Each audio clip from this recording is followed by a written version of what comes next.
Tarehe 28 mpaka tarehe 29 Aprili 2026, kamati kuu ya Chama cha Demokrasia na Maendeleo ilikutana kwa mara ya kwanza kutokea kuondolewa kwa zuio haramu na batili lililokuwa limewekwa dhidi ya Chadema na Jaji Hamidu Mwanga kupitia kesi ndogo namba 8960 ya mwaka 2025 iliyofunguliwa na Saidi Isa Mohamed, Ahmed Rashid na Maulida Ana Kom.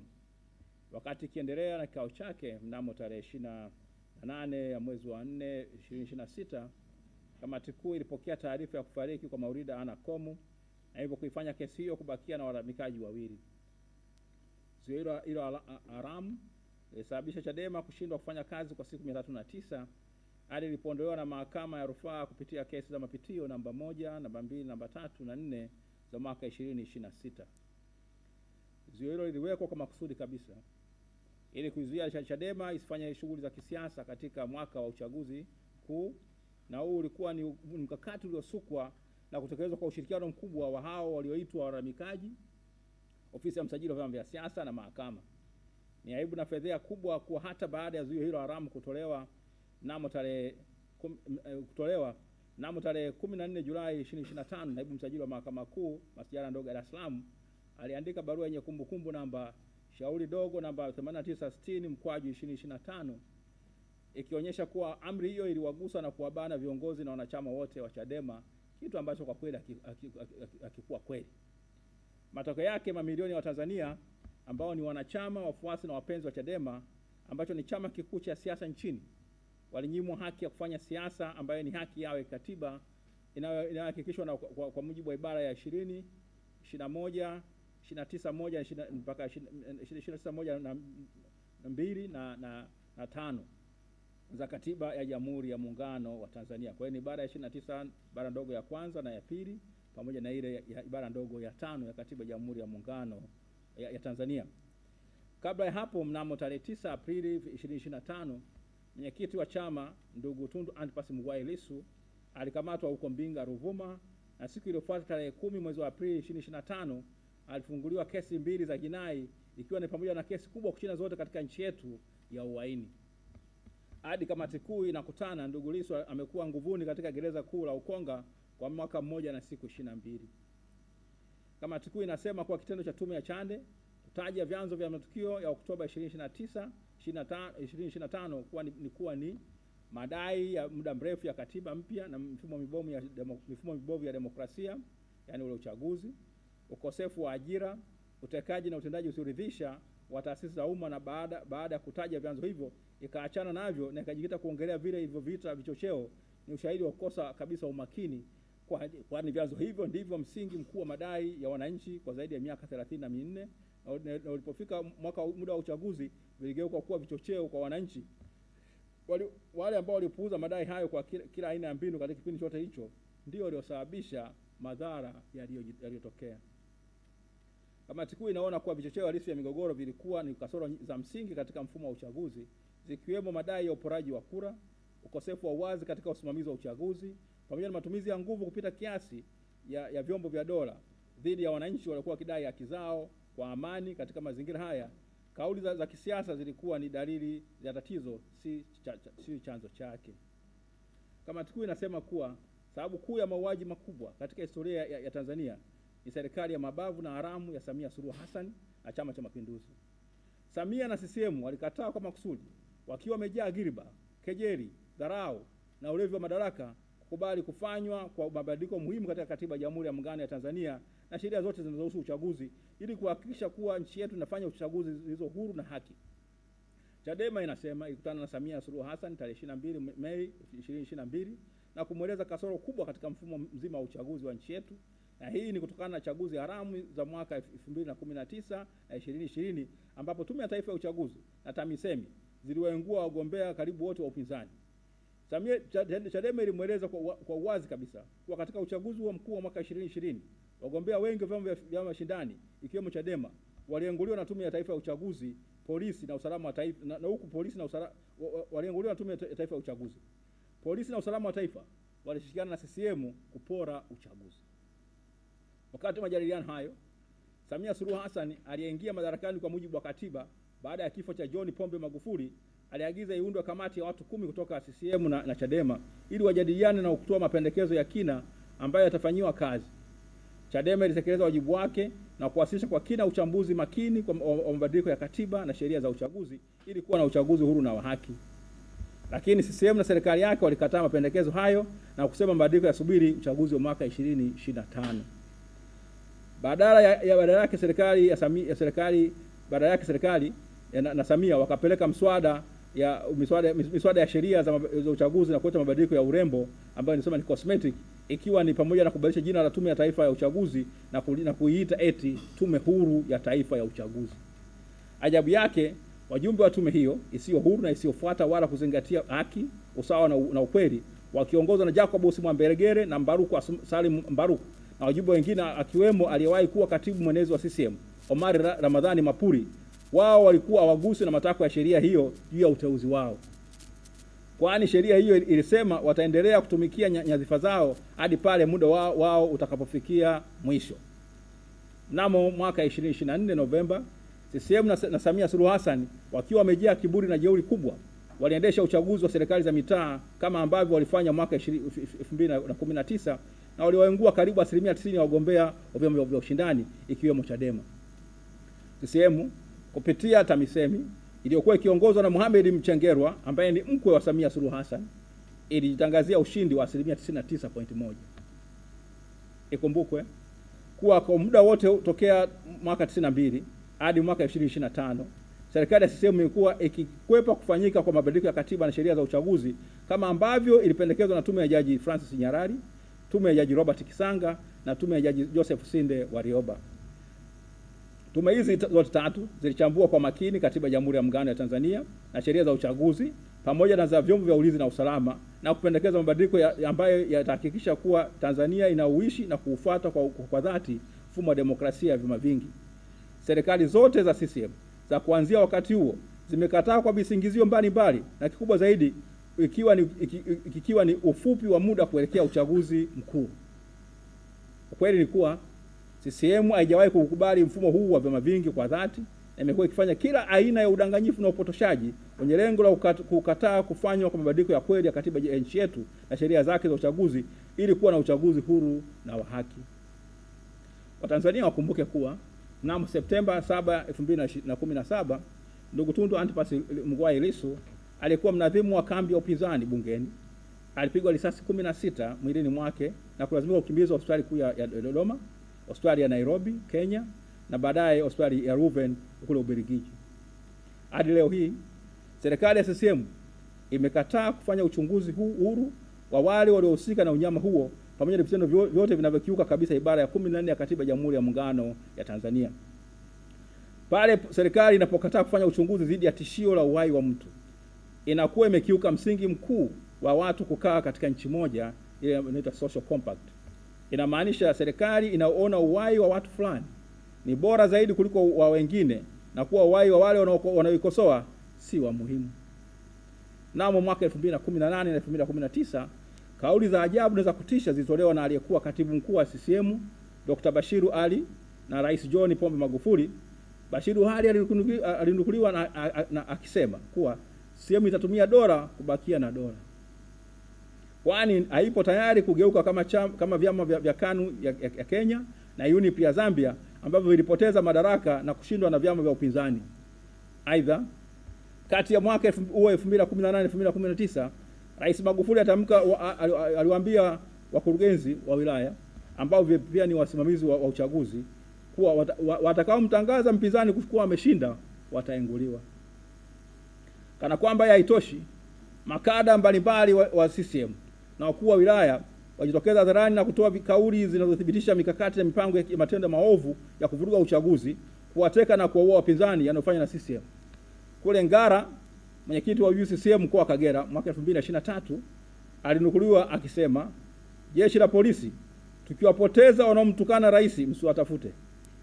Aidha, aliyekuwa mkuu wa wilaya ya Loliondo Arusha Marco Henry Ngumbi aliwahutubia madiwani wa wilaya ya Longido na kuwaeleza wazi kuwa madiwani hao wote walishinda mwaka 2020 kutokana na nguvu ya serikali na si kampeni zao.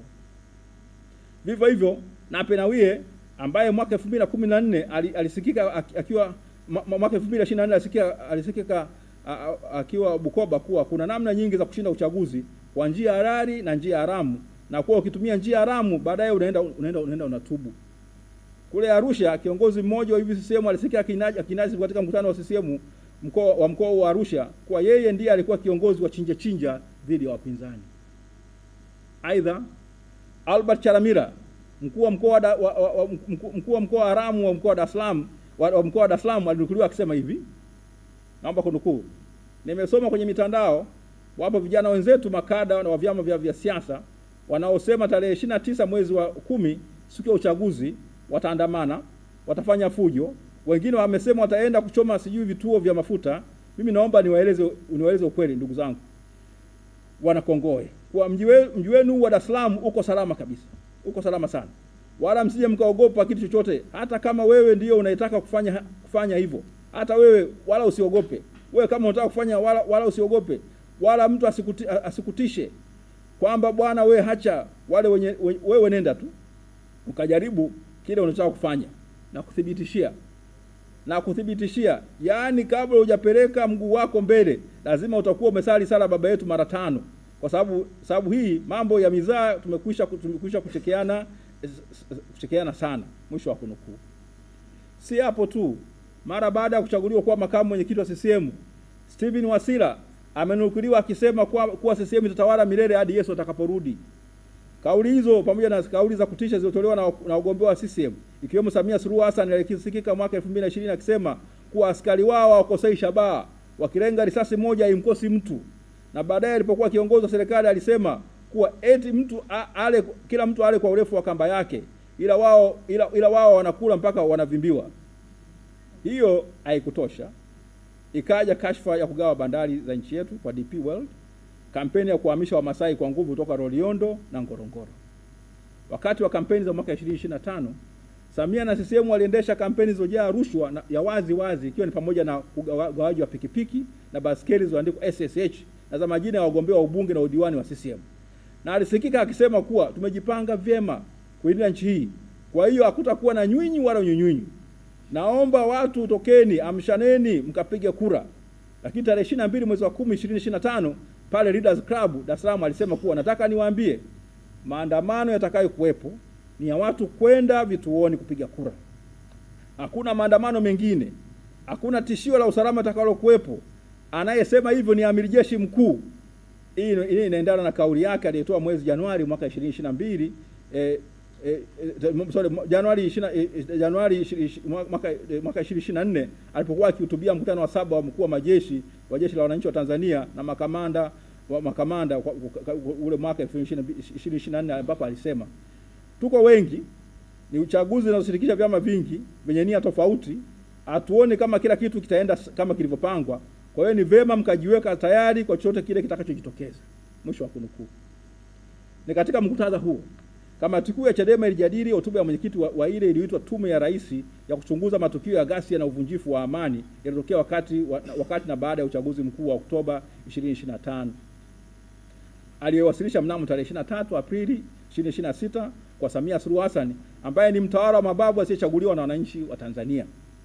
Kamati kuu inakumbusha kuwa kuanzia miaka 2021 mara tu baada ya Samia kuingia madarakani, vitendo vya utekaji na ubabikiaji wa kesi za jinai kwa wanaharakati na wanasiasa vyama vishindani ulianza kwa nguvu, ikiwemo kushikwa na kushtakiwa kwa aliyekuwa mwenyekiti wa Chadema Freeman Aikaeli Mbowe, kushikwa na kupotezwa kwa Deusdedith Soka na wenzake wawili, kutekwa na kuuawa kwa mzee Ali Kibao, kutekwa na kuteswa kwa kutupa katika hifadhi ya taifa ya Katavi kwa ndugu Edgar Makabera maarufu kama Sativa, kutekwa na kupotezwa kwa ndugu Mdude Nyagari, ndugu Shedraki Chaula, ndugu Juma Kaswahili, na kutekwa na kupotezwa kwa Barozi Amfre Polepole ambaye aliwahi kuwa katibu mwenezi wa Chama cha Mapinduzi.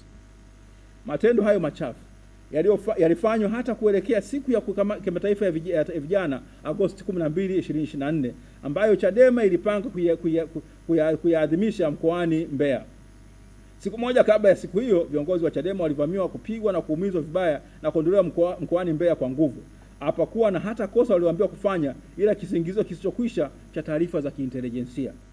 Uovu huu uliendelea mara baada ya kukamatwa kwa mwenyekiti wa Chadema Tundu Antipas Lissu mnamo tarehe 9 Aprili 2025 kule Mbinga mkoani Ruvuma.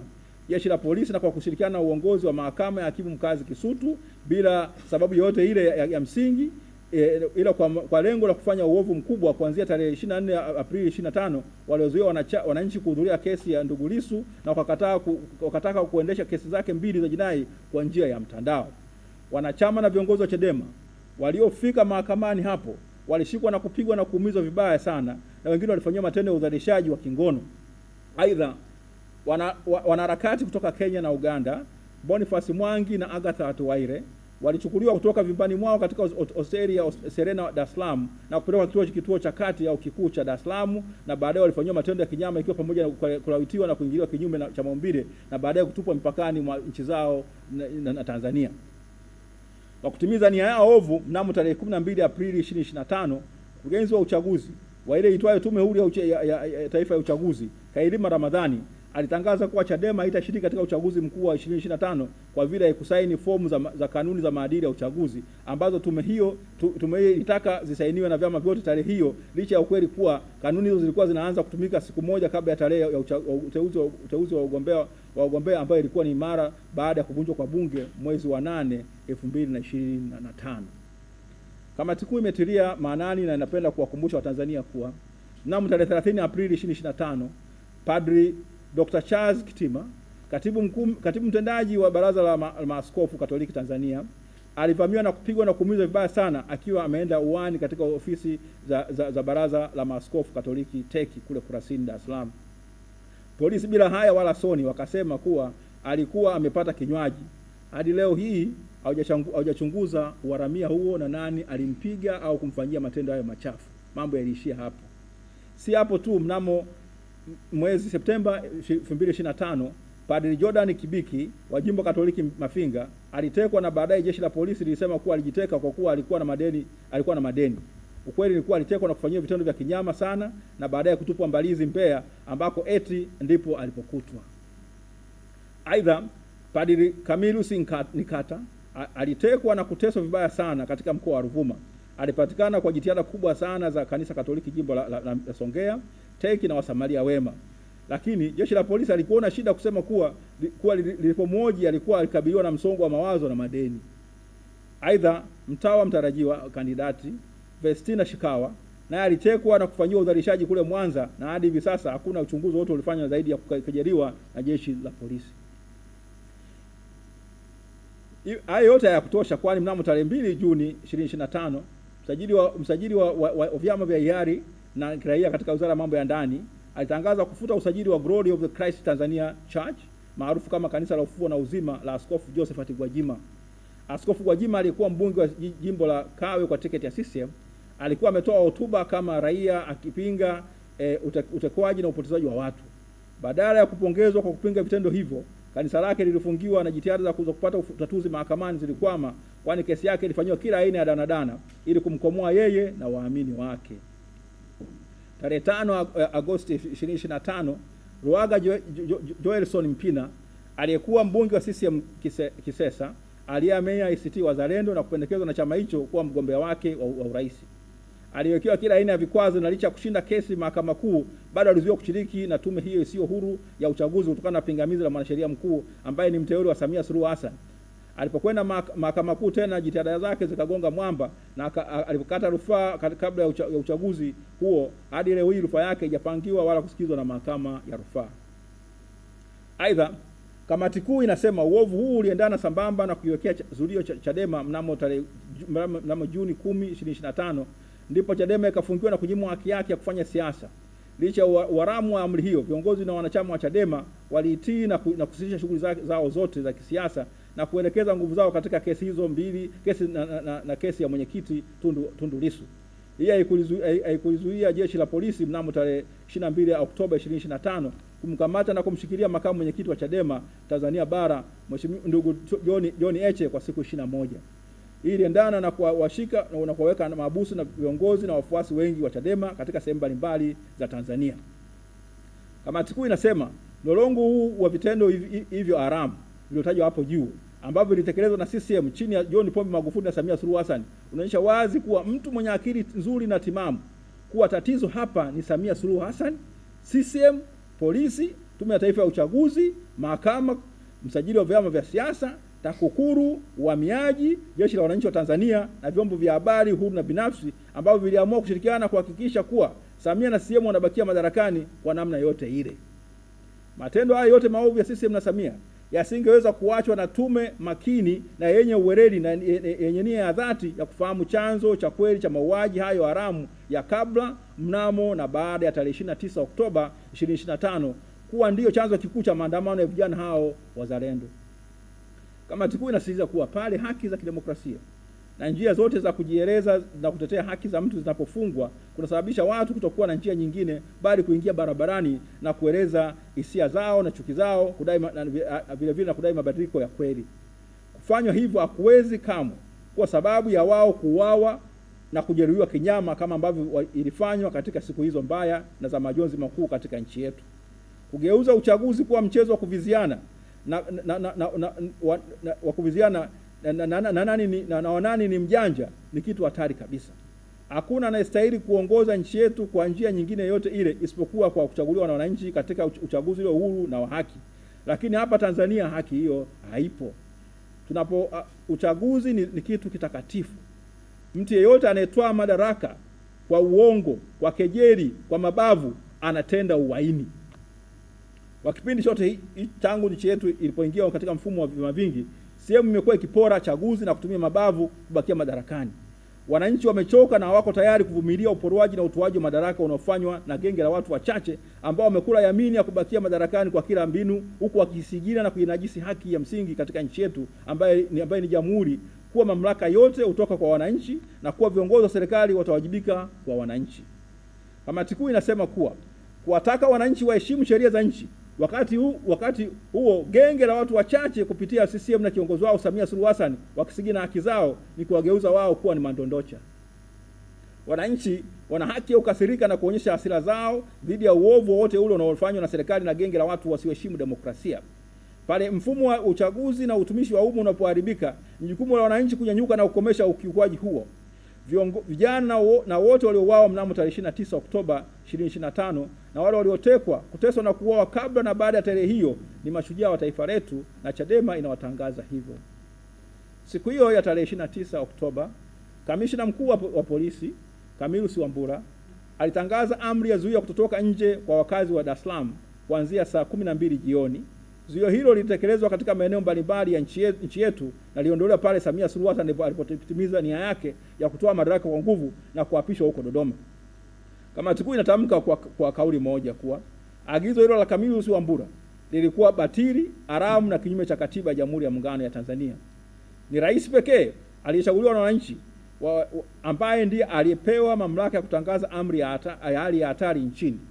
Tunapenda kunukuu ibara ya 32 ibara ndogo ya pili ya Katiba ya Jamhuri ya Muungano ya Tanzania inayotamka hivi: Rais aweza tu kutangaza kuwa kuna hali ya hatari iwapo a, Jamhuri ya Muungano iko katika vita, au b, kuna hatari hasa kwamba Jamhuri ya Muungano inakaribia kuvamiwa na kuingia katika hali ya hatari ya vita, au c, kuna hali halisi ya kuvurugika kwa amani ya jamii au kutoweka kwa usalama wa jamii katika Jamhuri ya Muungano au sehemu yake yote kiasi kwamba ni lazima kuchukua hatua za pekee ili kurejesha amani na usalama, au d, kuna hatari dhahiri na kubwa kiasi kwamba amani ya jamii itavurugika na usalama wa raia kutoweka katika Jamhuri ya Muungano au sehemu yake yote ambayo haiwezi kuepukika isipokuwa kwa kutumia madaraka ya pekee, au karibu kutokea tukio la hatari au tukio la baa au baa ya kimazingira ambalo linatishia jamii au sehemu ya jamii katika Jamhuri ya Muungano, au f, kuna aina nyingineyo ya hatari ambayo kwa dhahiri ni tishio kwa nchi. Pindi rais anapotangaza amri ya hatari, anatakiwa kwa mujibu wa ibara ya 32 ibara ndogo ya 4 kuwasilisha kwa spika tangazo hilo, na ndani ya siku 14 mkutano wa bunge unatakiwa kuitishwa na spika na baada ya kushauriana na kiongozi wa shughuli za serikali bungeni. Ibara 32(6) inatamka na kutoa masharti ya utekelezaji wa mipaka ya utekelezaji wa hali ya hatari inaposema: kwa madhumuni ya kuondoa mashaka juu ya ufafanuzi au utekelezaji wa masharti ya ibara hii, masharti ya sheria iliyotungwa na bunge na ya sheria nyingine yoyote inayohusu utangazaji wa hali ya hatari kama ilivyotajwa katika ibara hii yatatumika tu katika sehemu ya Jamhuri ya Muungano ambapo hali hiyo imetangazwa. Mwisho wa kunukuu. Kamati kuu baada ya kupitia ibara hiyo ya kamati imebaini kuwa hakuna sheria iliyotungwa na bunge ambayo inatoa haki kwa kamishna mkuu wa polisi kutumia sehemu ya madaraka ya rais ya kutangaza hali ya hatari kama iruhusiwe ibara ya 32(4) na kuwa Camillus Wambura alitangaza zuio la watu kutoka nje jijini Dar es Salaam bila kuwa na madaraka hayo kisheria. Aidha, kamati kuu imepata taarifa nyingi kutoka sehemu mbalimbali nchini kuwa amri hiyo ya zuio ilitumika katika sehemu hizo bila kuwepo tangazo maalumu juu ya zuio kuwekwa rasmi katika sehemu hizo. Aidha, kamati kuu imebaini kuwa mauaji mengi yalifanywa baada ya kutolewa kwa amri hiyo haramu. Ni polisi, watu wa usalama wa taifa, askari wa KMKM na askari waliokuwa wakizungumza lugha ya Kiingereza chenye lafudhi ya lugha za Uganda ndio walikuwa mitaani na wanadaiwa kufanya mauaji hayo ya kinyama.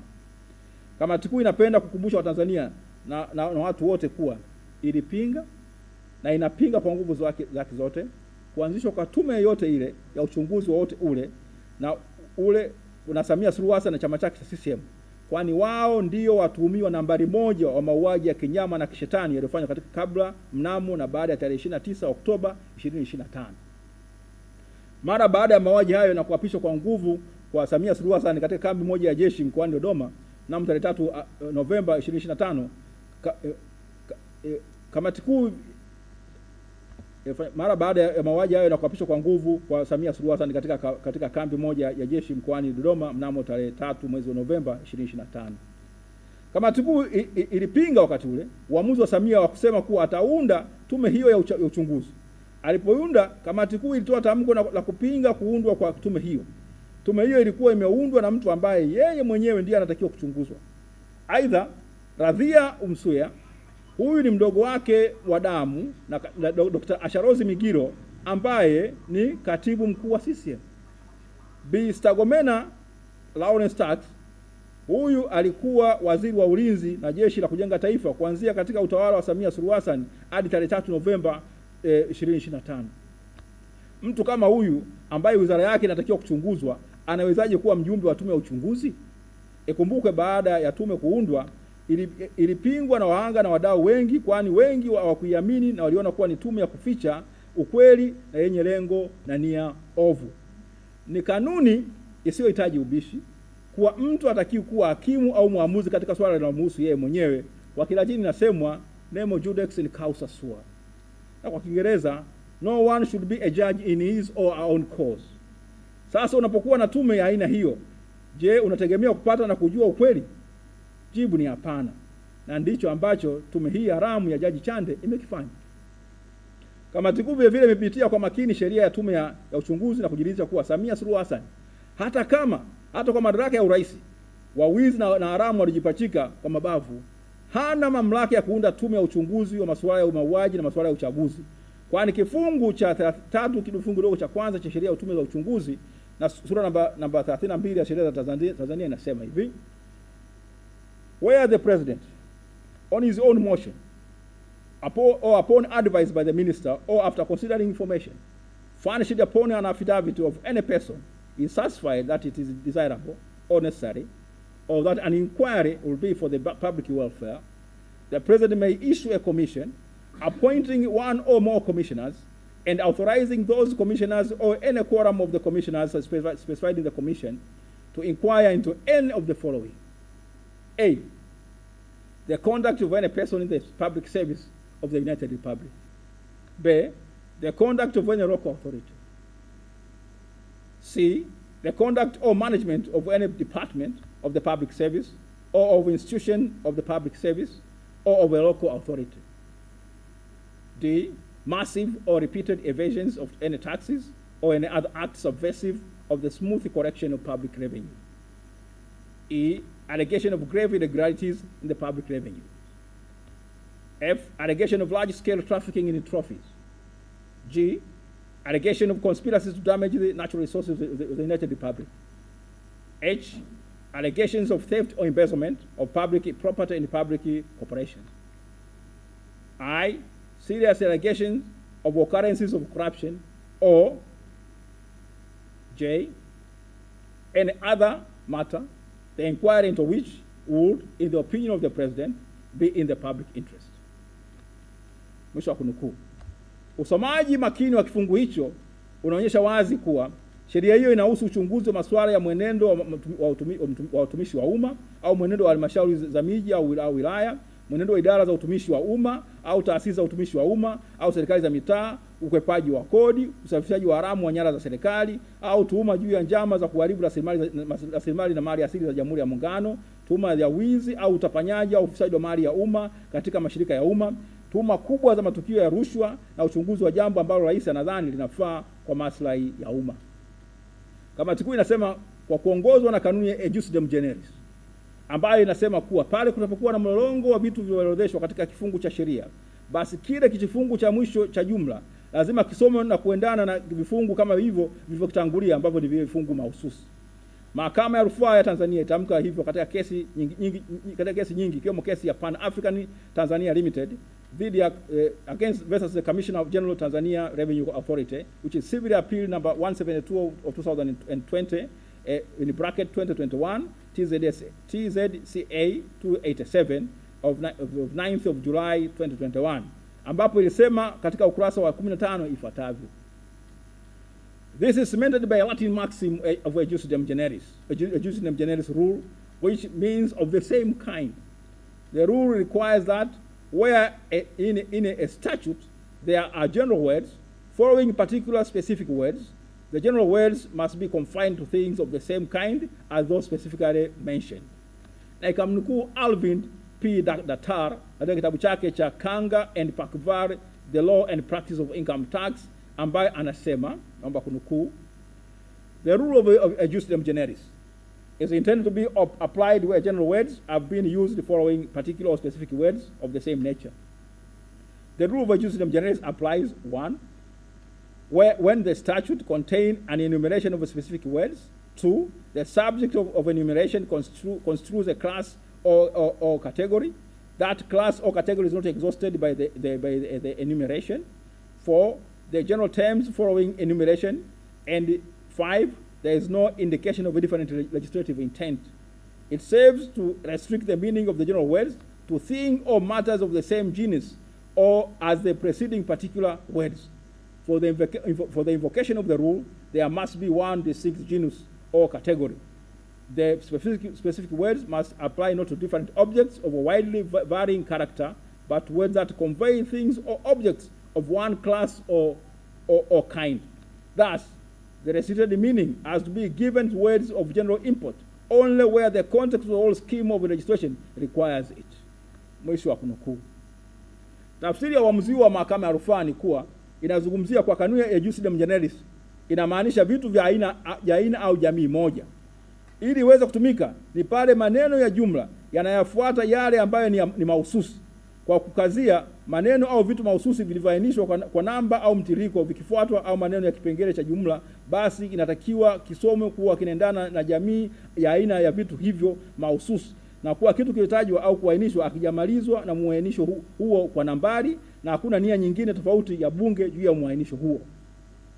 Kanuni hii inalenga kuzuia kuingizwa vitu au mambo ambayo yakusudiwa na bunge, kwa kuhakikisha yale tu ambayo yanaendana na yaliyokusudiwa na bunge ndio yanaingizwa katika kifungu hicho cha jumla. Kwa mfano, kama vitu mahususi vilivyotajwa katika kifungu hicho cha sheria yanahusu ng'ombe, mbuzi, kondoo, ngamia, punda, basi kifungu cha jumla kitakuwa kile kinachoendana na wanyama hao, akiwezi kuwa kinachoruhusu kuingizwa kwa vitu kama misitu au mbao, kwani si jamii wanyama hao tena wa kufugwa. Hivyo makosa ya mauaji, kuumizwa watu katika uchaguzi, maandamano na mambo mengine yanahusu uchaguzi hayawezi kuchunguzwa kupitia sheria ya tume za uchunguzi. Wakati sheria hii ilitungwa mwaka 1928, Tanganyika wakati huo ilikuwa koloni la Uingereza kwa uangalizi wa League of Nations. Hivyo haiwezi kasemwa kuwa ilikusudiwa eti hata makosa ya uchaguzi yachunguzwe kupitia sheria hiyo. Hivyo uteuzi wa tume ya Jaji Mohamed Othman Chande ulikuwa batili, na kazi yote walioifanya ni batili na matumizi mabaya ya fedha za umma, na yanayokiuka ibara 27 mdogo, ibara 27 moja na 2 za Katiba ya Jamhuri ya Muungano ya Tanzania.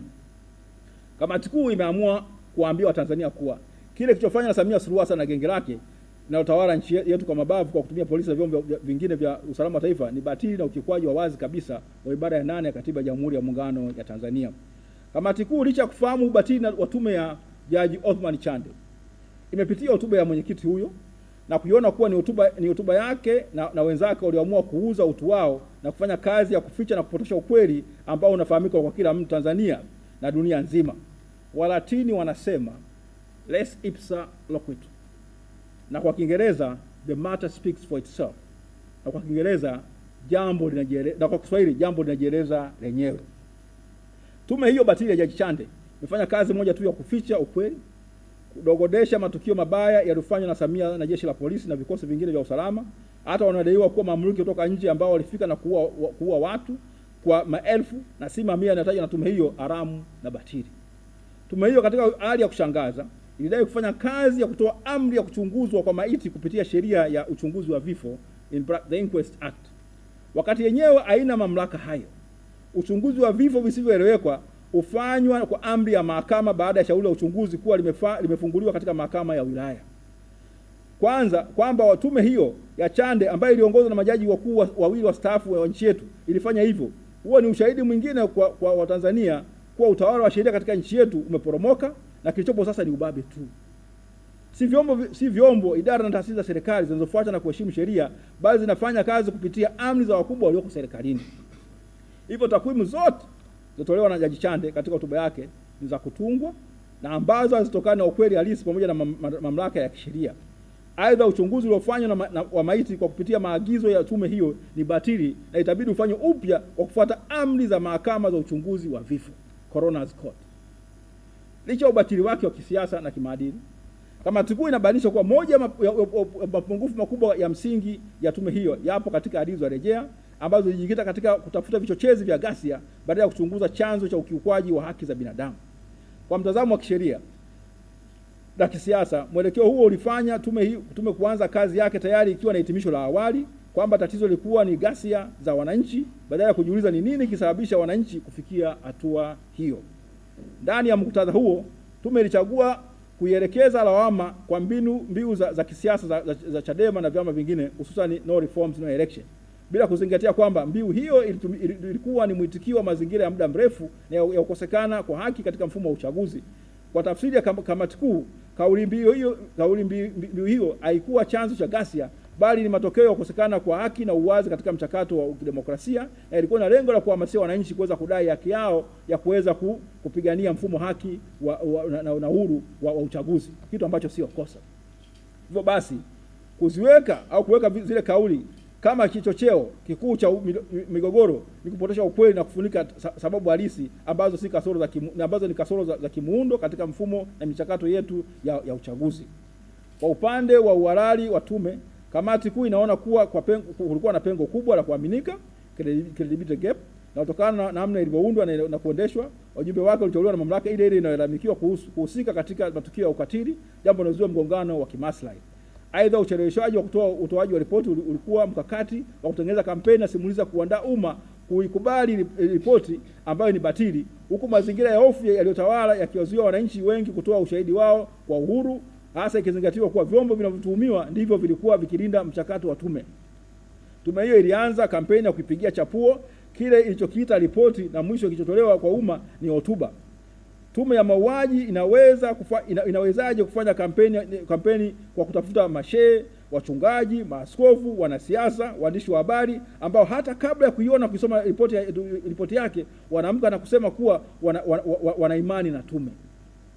Ama kweli kiwango cha watu kujiheshimu katika nchi yetu, tena watu wazima, kimeshuka sana. Kamati kuu imesikitishwa na kufedheheshwa sana na kiwango cha upotoshaji mkubwa wa sababu za maandamano yalitokea siku hiyo ya tarehe 29 Oktoba 2025 na mauaji yalitokea kabla, mnamo na baada ya tarehe hiyo. Eti kauli za Oktoba za zone reform no election, Oktoba tunatiki, Oktoba tunatoka na nyinginezo nyingi ndizo zilizochochea vijana wote wale kuandamana tarehe hiyo. Je, hao vijana hawakukerwa na hawakeri na kuvurugwa kabisa kwa mfumo wa uchaguzi nchini, na badala yake genge la watu wachache wamejipa mamlaka ya kutawala wa Tanzania kwa mabavu, watake wasitake? Je, wao kupinga kuporwa kwa mamlaka yao ya kuwa wananchi ndio chanzo cha mamlaka na kuwa serikali itajipatia mamlaka yake kutoka kwa wananchi, wanakuwa wametenda kosa gani? Je, wao kupinga bandari zao kugawiwa kijanja kwa kampuni ya DP World, kupinga wanyama wao kuchukuliwa na kupelekwa katika nchi za United Arab Emirates na kuundwa kwa Serengeti ndogo katika nchi hiyo, hapo wanakuwa wametenda kosa gani? Je, vijana kupinga utamalaki kwa rushwa na ubadhirifu nchini na mabilioni yanayoibiwa kila uchao na viongozi wa serikali hii haramu ya Samia na CCM, wanakuwa wametenda kosa gani? Kupinga kwa vijana kuuawa na kutekwa kwa watu kuna kuendelea bila kukomeshwa, huku kiongozi haramu wa nchi hii akitoa kauli ya mipasho na ya kutojali kama vile kifo ni kifo tu na rais akosei, wanakosa gani? Je, bunge linapogeuka muhuri wa genge la watawala waovu na wababe na wanaoshangilia kuibwa na kufisadiwa kwa mali na rasilimali za nchi, huku mahakama ikitoa kila aina ya kinga kwa genge hilo kuendelea kuifisadi nchi, je, wananchi waende wapi pengine isipokuwa kuingia mtaani? Je, pale chama halisi cha ushindani ambacho ndicho chama kikubwa cha siasa katika nchi yetu, Chadema, kinapozuiwa kufanya shughuli zake za siasa, huku msajili wa vyama vya siasa akishiriki katika kukihujumu na hata kukataa kutambua uongozi na sekretari ya chama hicho, ujumbe gani unatumwa kwa vijana wa nchi hii? Pale kiongozi wa chama kikuu cha siasa nchini anaposhikwa na kubambikiwa kesi ya uhaini na wafuasi wake wakizuiwa kuhudhuria kesi yake na kupigwa na kudhalilishwa utu wao, je, ni ujumbe gani unatumwa kwa vijana wa nchi yetu? Je, kesi za kiongozi hiyo zinapoendeshwa kwa spidi ya konokono licha ya udhaifu wa afya yake, je, ni ujumbe gani unaotumwa kwa vijana wa nchi yetu? Kamati kuu imeshtushwa kabisa na kitendo cha tume ya Jaji Chande kukosa hata kuzungumzia kwa namna yote ile kule kushikwa na kuwekwa ndani kwa mwenyekiti Tundu Antipas Lissu na jinsi kesi zake zinavyoendeshwa na matendo machafu yaliyofanywa na polisi na askari magereza kwa mwenyekiti Tundu Lissu, ikiwa ni pamoja na wafuasi wake kupigwa, kutekwa na kutupwa huko Mabwepande na Ununio, udhalilishaji wa kingono na maungo wa viongozi wa chama na wanachama wa Chadema pamoja na vijana waliokwenda kuhudhuria kesi zake. Kamati kuu imeshangazwa kwa kutozungumzwa hata kidogo na tume hiyo haramu juu ya zuio la kanisa la Ufufuo na Uzima kufanya kazi yake kutokana tu na kauli ya kiongozi wake Askofu Josephat Gwajima kupinga utekaji. Kama tume inavyoweza kufumba macho kwa matendo kama hayo, unategemea nini kuhusu kile ilichosema kuwa imekifanya? Kamati kuu imesikitishwa na maelezo ya ajabu na yasiyoingia akilini eti jeshi la polisi lilitumia kwanza silaha baridi ikiwemo mabomu ya machozi, na eti ni maiti 36 zilizokuwa zina majeraha sehemu za kifua na tumbo, na eti maiti 166 zilikuwa na majeraha sehemu za miguu na mikono. Kamati kuu inasema kuwa kama ingekuwa ni hivyo, basi watu ambao walifariki, idadi ambayo watu walifariki ingekuwa ndogo sana, lakini sivyo ilivyokuwa, kwani jeshi la polisi na vyombo vya usalama wao walitekeleza amri ya kupiga risasi ili kuua, shoot to kill. Hiki ndicho kilichoamuliwa na aliyetoa amri hiyo, na baadaye akasikia akisema nguvu iliyotumika ilikuwa nguvu stahiki, kwani nyie mlitaka nguvu gani nyingine itumike? Mwisho wa kunukuu. Kamati kuu imebaini kuwa licha ya kuwepo kwa kauli za kutoka kwa Samia Suluhu Hassan na viongozi wa CCM juu ya ushiriki wao katika kuamrisha kupigwa kwa risasi kwa waandamanaji halali wa demokrasia mnamo 29 Oktoba 2025, tume ya Chande imekataa kabisa kuzungumzia kauli hizo wala hata kumhusisha kwa namna yote ile Samia Suluhu Hassan katika hayo yote. Ikumbuke kuwa Samia ndiye alikuwa rais wakati ule, na kuna msemo maarufu wa rais wa zamani wa Marekani Harry Truman wa kuwa the buck stops here, akimaanisha kuwa lawama na mzigo wote wa utendaji serikalini unabebwa na rais. Kitendo cha tume hiyo haramu na upotoshaji ya Chande kushindwa kuchunguza mwenendo wa Samia Suluhu Hassan ambaye alikuwa rais wakati ule na matendo yake yote ni ushahidi wa wazi kabisa kuwa hii haikuwa tume yenye lengo la kufahamu ukweli juu ya kile kilichotokea, bali iliyolenga kumsafisha na kumlinda Samia Suluhu na kutafuta kondoo wa kafara, na kazi hiyo ya kutafuta kondoo inaendelea. Tume ya Chande haikuzungumzia hata sehemu moja juu ya zuio haramu la Camillus Wambura ambalo baada ya kutolewa kwake maelfu wa Tanzania waliuawa. Huu ni ushahidi mwingine wa jinsi tume hii ilivyokuwa kazini kuficha ukweli. Tume hii katika kuwakejeli wa Tanzania iliamua kusema kuwa chanzo cha utekaji na upoteaji wa watu ni kutokana na wivu wa kimapenzi. Kamati kuu ilisikitishwa sana na kitendo cha tume hii kunukuu bila hata utafiti taarifa ya jeshi la polisi ambayo ilikuwa imetolewa mwanzoni na katikati ya mwaka 2025. Jeshi hili katika taarifa yake ambayo ni mtumiwa mkubwa wa utekaji na udhalilishaji wa kutisha watu pamoja na idara ya usalama wa taifa limekuwa liko katika mstari wa mbele kupotosha umma na kutoa sababu hizi zisizoingia akilini. Je, mzee Ali Kibao alikuwa na wivu gani wa mapenzi? Je, Mdude Nyagali aliyepigwa mbele ya mke wake, Deusdedith Soka na wenzake walikuwa na wivu gani wa kimapenzi?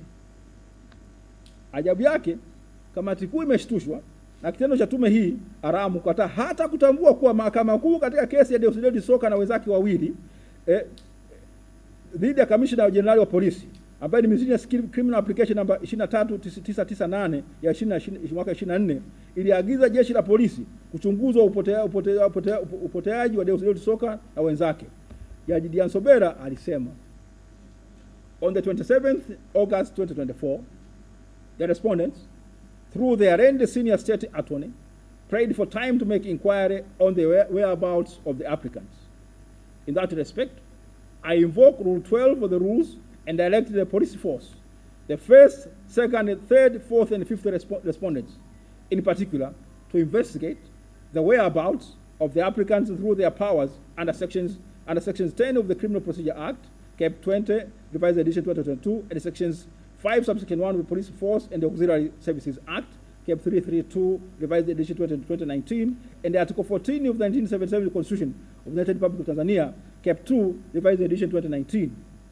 Taking into account the undeniable fact that the state has a corresponding duty to ensure the safety of its citizens as provided under Order 2233 of the Police Force and Auxiliary Services, Police, in bracket Police General Orders, PGO, GN number 315 2021, published on the 26th of January 2021.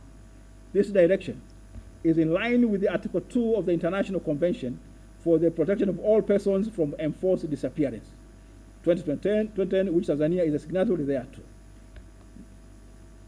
Mwisho wa kunukuu. Mpaka leo hii agizo hilo la mahakama kuu halijatekelezwa. Jeshi la polisi linalojigamba kuwa linatenda kazi zake kwa weledi na umahiri mkubwa. Lakini kwa tume ya Jaji Chande, kiukwaji wa makusudi ya amri ya mahakama kuu kwake si tatizo, kwa kuwa umefanywa na jeshi la polisi. Sasa inashangazaje kuona wananchi ambao wamekosa haki zao za msingi ambazo kwa kweli hazihitaji hata kubishaniwa au kujadiliwa, kwa sababu katika nchi ya kidemokrasia lazima ziheshimiwe na kuenziwa, wanapoamua kuandamana kuzidai, na huku wakitambua kuwa uchaguzi utokea mara moja tu katika kipindi cha miaka mitano, na kuwa haki hiyo ikipotea itabidi wasubiri miaka mingine mitano. Je, hiyo inahitaji mtu awe mtaalamu wa sayansi za roketi, rocket scientist? Tume ya Chande imetaja uzembe mwingi tu, eti hata kuwepo kwa vijana 500 walipewa mafunzo ya kufanya ghasia katika maeneo mbalimbali nchini kwa siku 28, na eti moja ya kambi hizo ilikuwa ni nyumba moja ilikuwa mita 10 kutoka kituo kimoja cha polisi. Kamati kuu imeshtushwa sana na kauli hii, kwani kama ni kweli basi nchi hii haipo salama na hatuna vyombo vyenye weledi vya ulinzi na usalama, na vinatakiwa vivunjwe mara moja. Kutokana na kutoaminika kwake, kamati hii kuu inasema tume hiyo haramu ya Chande iligeuza kuwa kitengo cha propaganda cha CCM na Samia Suluhu Hassan, kwani ilichokisema hakina mantiki na ni kejeli. Aidha, kamati kuu imeshtushwa na kauli hiyo eti vijana walioandamana walilipwa fedha kati ya shilingi 5,000, 10,000 hadi milioni 5. Je, ni nani alipa fedha hizo na vyombo vya ulinzi vya usalama vya ulinzi na usalama venye taarifa za kiintelijensia vilikuwa wapi? Je, mtu ambaye hana ajira anahitaji kulipwa ili adai haki yake? Je, mtu ambaye ndugu yake ametekwa na kudhalilishwa anaweza kuandamana tu kutokana na kulipwa fedha? Ni wazi kuwa tume hii haiwaheshimu Watanzania. Kejeli na propaganda chafu za tume hii hazikuishia hapo, kwani imesema eti polisi na vyombo vingine vya usalama wanasema walishtukizwa na wakuwa wamejiandaa vya kutosha kwa aina ya ghasia zilizotokea. Hii si kweli hata kidogo, kwani mnamo Januari 2024 kama tulivyosema hapo juu, Samia Suluhu Hassan alikuwa ametoa agizo kwa JWTZ kujiandaa kushiriki katika kusimamia uchaguzi mkuu. Aidha, katika mwaka 2025 alitoa kauli za kuonyesha kuwa hakutakuwa na maandamano yote yale isipokuwa ya watu kwenda kupiga kura. Aidha, Samia alisema licha ya kuwa yeye ni mgombea wa urais, lakini bado ni amiri jeshi mkuu na kuwa hakutakuwa na nywinywi wala nyunyunyi. Je, huo si ushahidi tosha wa kuwa jeshi la polisi na vyombo vya usalama vilikuwa na taarifa tosha za mipango ya maandamano hayo? Na kama vilikuwa na taarifa hizo, kwa nini havikuchukua hatua za kuzuia na kuweza kukabiliana nguvu isiyo ya kujeruhi na kuua? Je, kauli za Albert Chalamila hazionyeshi kuwa tayari serikali ilikuwa na habari na maandamano hayo? Je, yale magari mengi mapya ya polisi yalikuwa yameletwa kufanya nini? Tume imetoa takwimu zinazokizana na idadi ya watu waliouawa na kusema kuwa eti waliuawa ni watu 518 ambapo wanaume ni 490 na wanawake ni 28. Kamati kuu inasema kwa kauli moja kuwa idadi hiyo sio sahihi hata kidogo, kwani ina taarifa za kuaminika kuwa ni maelfu ya Watanzania waliouawa na miili yao kuchukuliwa na kurudishwa katika vyumba vya maiti kama mizoga. Aidha, mauaji ya kule Tunduma yalikuwa makubwa ya kuzungumzwa kabisa. Tume ilijifanya eti kuwa ilikuwa na wataalamu wake wa mitandao na jiografia, remote sensing and geographical information system, ambao walisema kuwa madai ya kuwepo makaburi ya halaiki hayawezi kuthibitishwa. Kamati kuu inasema wataalamu hao wa kificho wa tume hiyo haramu hawaaminiki, na kazi waliopewa ilikuwa ni kuficha na si kubaini ukweli. Kamati kuu inakumbusha kuwa na mwaka 1960 katika mauaji ya Sharpeville huko Afrika Kusini ni watu 91 waliouawa na 238 waliojeruhiwa. Katika mauaji ya Soweto mwaka 1976 ni kati ya watu 500 hadi 700 waliouawa na zaidi ya 2000 waliojeruhiwa.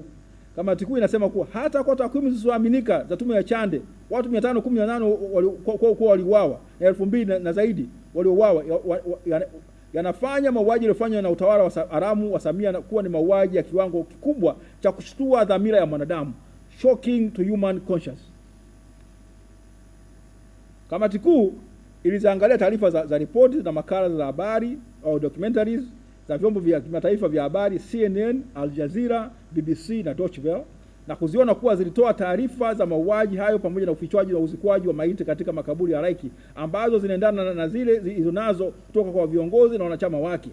Hivyo kile kilichosemwa na Chande na tume yake haramu ni uongo mtupu na unatakiwa udharaulike hivyo. Tume ya Chande haikuchunguza hata chembe moja ya uvurugwaji wa uchaguzi na mwenendo wa tume isiyo huru wala yenye kuheshimu mamlaka ya Watanzania itwaye Tume Huru ya Taifa ya Uchaguzi inaongozwa na Jacobus Mwambegele na Mbaruku Salum Baruku. Licha ya kuwa wawili hao, mmoja wao ni jaji wa mahakama ya rufaa na mwingine ni jaji mstaafu wa mahakama ya rufaa, matendo yao na tume yao nzima yalitakiwa kuchunguzwa, kwani utendaji wao na wa upendeleo na kutokuzingatia katiba ya Jamhuri ya Muungano wa Tanzania ni moja sababu kubwa za wananchi kutokuwa na imani kabisa na mfumo wa uchaguzi nchini. Aidha, wawili hao ambao ni wanasheria pamoja na jaji Asina Abdalla Omari walitakiwa kuonyesha uweledi wa hali ya juu wa sheria na kufuata maadili ya uhuru, haki, uwazi na ukweli, wakiongozwa si na viapo vyao vya kuwa wajumbe wa tume hiyo bali pia na vile vya ujaji. Aidha, walitakiwa wafuate na kuheshimu uamuzi wa mahakama ya rufaa katika kesi ya mwanasheria mkuu na wenzake wawili dhidi ya Dr. Amani Walid Kaburu ya mwaka 1994 ambayo mahakama kuu kupitia Jaji Francis Nyarali ilisema ifuatavyo: In the light of this principle, we respectfully agree with submission of Mr. Werema, Land State Attorney, to the effect that sub-article 12 of Article 74 of the Constitution cannot be interpreted so as to protect unconstitutional or illegal acts or deeds of the Electoral Commission from inquiry by the courts of law. This means that the protection from inquiry by the courts applies only to acts or deeds made according to the Constitution or the relevant law. It follows, therefore, that any act or deed made contrary to the Constitution or the relevant law is subject to review or inquiry by the appropriate courts of law. It makes no difference that Electoral Commission as a chairman and a vice chairman who are justices of this court. What counts is the principle of the rule of law. Under this principle, nobody is above the law of the land, and similarly, nobody is authorized to act unconstitutionally or illegally. To hold otherwise is to advocate the rule of force, which inevitably leads to the graveyard of civilian rule. Hukumu hiyo muhimu sana ambayo kamati kuu imesoma kwa makini na kujiridhisha kuwa kama ingekuwa imefuatwa na kuheshimiwa na Tume ya Taifa ya Uchaguzi, vyombo vyote vya ulinzi na usalama, mahakama, vyombo vya habari vya umma na binafsi, kwa sehemu kubwa matatizo katika uchaguzi wetu yangepungua. Aidha, hukumu hii ilitolewa tarehe 31 Januari 1995 na ililenga kutoa mwongozo mzuri juu ya kuendesha uchaguzi katika mfumo wa vyama vingi. CCM na serikali zake zote zilizofuata zimeamua kwa makusudi kabisa kutoifuata, na sasa eti tunashangaa kuona kuwapo kwa ubabe na wizi wa uchaguzi, wala si ule wa kuiba kura bali wizi wa uchaguzi mchana kweupe. Alafu wezi hao wa kura wanawashangaa na kuwakejeli na kuwadhalisha wale wanaopinga wizi wa uchaguzi. Kiwango cha uozo wa maadili, moral decadence, nchini ya Samia Suluhu Hassan na chama chake cha CCM ni cha kutisha sana. Uamuzi wa mahakama ya rufaa katika kesi ya Dr. Amani Walid Kaburu, aliyekuwa mgombea wa Chadema katika uchaguzi wa mdogo wa jimbo la Kigoma mjini, ulisema kuwa Tume ya Taifa ya Uchaguzi ambayo ilikuwa inaongozwa na majaji wawili wa mahakama hiyo bado inatakiwa kufuata katiba na sheria za nchi, na kuwa ibara ya 74 ibara ndogo ya 12 ya Katiba ya Jamhuri ya Muungano wa Tanzania inatoa kinga kwa tume dhidi ya kushtakiwa kwa matendo yake, haimaanishi inalinda matendo yanayokiuka katiba ya Jamhuri ya Muungano ya Tanzania. Kama tukimezingatia hilo, inatamka kuwa wizi wa uchaguzi kwa matumizi ya vyombo vya usalama kwa kushirikiana na Tume ya Taifa ya Uchaguzi ni ukiukwaji wa wazi kabisa wa misingi ya uchaguzi huru na wa haki inayotakiwa na ibara ya 8 ya Katiba ya Jamhuri ya Muungano wa Tanzania, na mahakama kwa mujibu wa kesi ya Dr. Amani Walid Kaburu ina jukumu la kuweza kuchunguza matendo yote, haijalishi yao imefanywa na kuanzia rais hadi mtu wa chini hata wa tume anatakiwa kuchunguzwa. Kamati kuu inasema kuwa licha ya uharamu na ubatili wa tume ya Jaji Chande, inatakiwa kuichunguza na kudai kuwajibishwa kwa mwenyekiti, makamu mwenyekiti, makamishna wote wa tume hiyo pamoja na mkurugenzi wa uchaguzi wa tume hiyo isiyo huru kwa kusimamia wizi wa uchaguzi kinyume kabisa cha ibara ya 5, ya 8 na 21 ya Katiba ya Jamhuri ya Muungano wa Tanzania. Moja ya upungufu mkubwa ni pendekezo la kuunda tume nyingine ya uchunguzi wa kijinai. Kwa mtazamo wa haki na utawala wa kisheria, hatua hii inaonekana kama mbinu ya kuchelewesha haki, kwani haki hiyo iliyocheleweshwa ni haki iliyonyimwa. Sio tu kuchelewesha haki, tume hiyo haina nia hofu ya kuwabambikia kesi za jinai wale ambao inaishaonyesha mwelekeo wa kuwabebesha mzigo ambao walishaeleza katika hotuba yao kwa kuvitaja vichocheo kama vile no reforms no election. Kamati kuu imepitia matamko ya asasi za kiraia, wanaharakati, wasomi wa UDASA, TLS na vile vile mahojiano ya wakili Peter Madereka, kauli ya jana ya ACT Wazalendo na wasiasa wa nchi mbalimbali ikiwemo maseneta wa Marekani na maoni katika mitandao ya kijamii. Kamati kuu imefarijika sana na kauli za watu na makundi hayo yote ambayo yamepinga kwa nguvu zote hotuba ya Jaji Mohamed Othman Chande.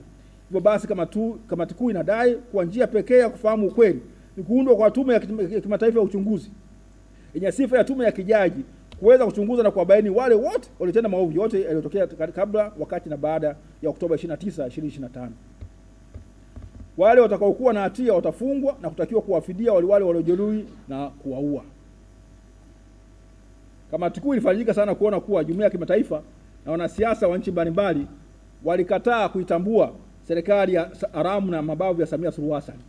Kamati kuu iliyapitia matamko ya rais wa zamani wa Botswana Ian Khama, Thabo Mbeki Foundation, tume ya uangalizi wa uchaguzi wa Umoja wa Afrika AU, SADC na Umoja wa Ulaya, pamoja na katibu mkuu wa Umoja wa Mataifa, wote ambao waliutaja uchaguzi ule wa Oktoba 29, 25 kama udanganyifu mkubwa, kwani hakukuwa na uchaguzi huru na wa haki.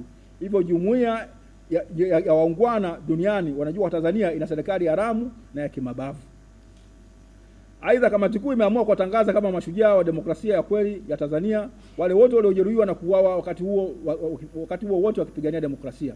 Kamati kuu inasema kuwa wale wote waliojeruhiwa na kuuawa wanastahili fidia ya haki na ya toshelevu.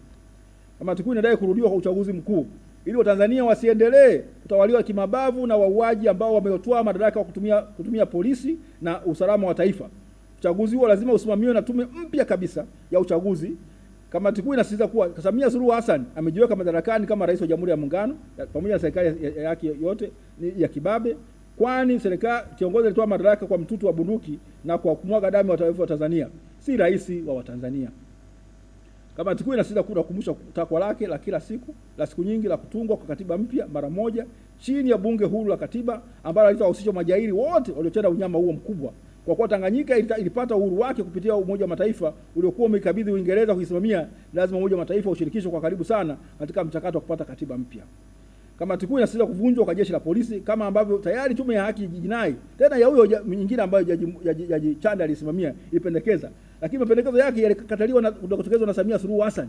Vivyo hivyo kuundwa upya kwa taasisi ya utumishi wa umma ili zionekane na kuwa vikaragosi na watumwa wa CCM. Kamati kuu imeazimia kuwa kama tume hiyo haramu imefanya kazi kwa kodi za wananchi, hivyo Samia aweke ripoti ya tume hiyo hadharani na viambatanisho vyake vyote na kwa kuwa kilichowasilishwa ni hotuba na sio ripoti, basi ripoti itakapowekwa hadharani, kamati kuu imeazimia itafanya uchambuzi wake kamilifu. Haki ya kuishi ni haki mama. Pale haki hiyo inapokiukwa, sababu za kukiukwa kwake haziwezi kuwa siri ya rais au watu wachache. Ikumbuke kuwa ibara ya 14 ya Katiba ya Jamhuri ya Muungano wa Tanzania si tu inatoa hakikisho la haki ya kuishi kwa kila mtu nchini, bali pia inawatwika watu wote jukumu la kulinda uhai wa kila mmoja. Hivyo lazima kuwe na uelewa wa wote wa matukio ya ukiukwaji wa haki hii yaliyotokea kabla, mnamo na baada ya tarehe 29 2025 yanawagusa wananchi wote, na hivyo ripoti ya uchunguzi wote ule lazima unaofanywa kuhusiana na mauaji hayo ya kinyama lazima iwekwe hadharani ili wananchi wajue nani ni mkosa, nani anatakiwa kuwajibishwa. Uhai wa Tanzania si mali ya rais au ya serikali. Kuhusu mchakato wa katiba mpya, kwa kipindi kirefu Watanzania wamepata matatizo makubwa yanayotokana na katiba tulionayo. Kamati kuu inasema kwamba Watanzania hawawezi kusubiri tena katiba mpya kwa kipindi kingine isipokuwa sasa. Kwa sababu hiyo, kamati kuu imeazimia kuundwa kwa kamati ndogo ya kamati kuu ili kuandaa mkakati wa kuamua mchakato wa katiba mpya. Kamati hiyo itakuwa na jukumu la kuandaa mswada wa sheria kwa niaba ya wananchi utakaoeleza utaratibu wa kuamua mchakato wa katiba mpya. Mswada huo utaeleza namna kura ya uamuzi ya referendum itakapofanywa, chombo huru cha kusimamia kura hiyo. Aidha, kamati kuu imeazimia kuwa Chadema itawaongoza wananchi kutaka kuanzia sasa mchakato uanze na katiba mpya ipatikane mapema mwaka 2027 na si zaidi ya hapo. Imesainiwa na kutolewa hapa leo Dar es Salaam leo tarehe 5 ya mwezi wa 5 mwaka 2026. Asanteni sana.